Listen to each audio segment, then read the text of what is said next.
हा, तर आज मुंबईमध्ये आणि सबर्बनमध्ये 13 जागांवरती आज वोटिंग होत आहे आणि लोकांचा जो प्रतिसाद आहे तो प्रतिसाद हळूहळू वाढतो आहे.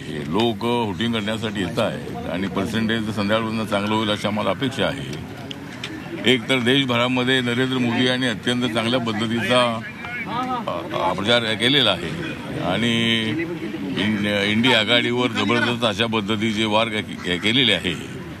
त्यामुळं या निवडणुकीमध्ये आम्हाला 400 पारचा जो होणार आहे तो यशस्वी होईल अशी आम्हाला अपेक्षा आहे. मुंबई ही तशी कॉस्मोपॉलिटन सिटी आहे, अत्यंत ॲक्टिव्ह असणारी ती सिटी आहे, विचार करणारी ती सिटी आहे आणि मुंबई शहराला मोठ्या प्रमाणामध्ये जे बजेट आहे ते बजेट नरेंद्र मोदींनी दिलेलं आहे. इन्फ्रास्ट्रक्चर हे अत्यंत डेव्हलप होत आहे.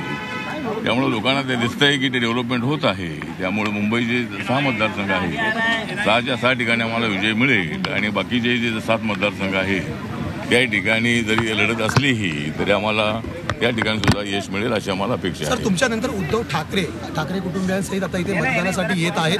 यावेळी शिवसेनेचं धनुष्यबाण चिन्ह या मतदारसंघात दिसत नाहीये, त्यांना काय आवाहन कराल तुम्ही?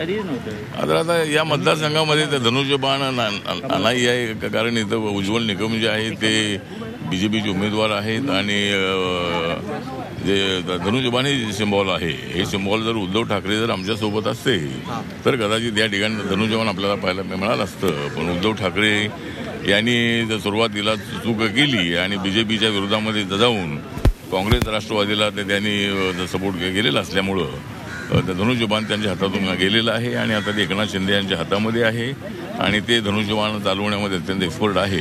त्यामुळं धनुष्यबाण जरी नसलंही तरी कमळ जे आहे ते कमळ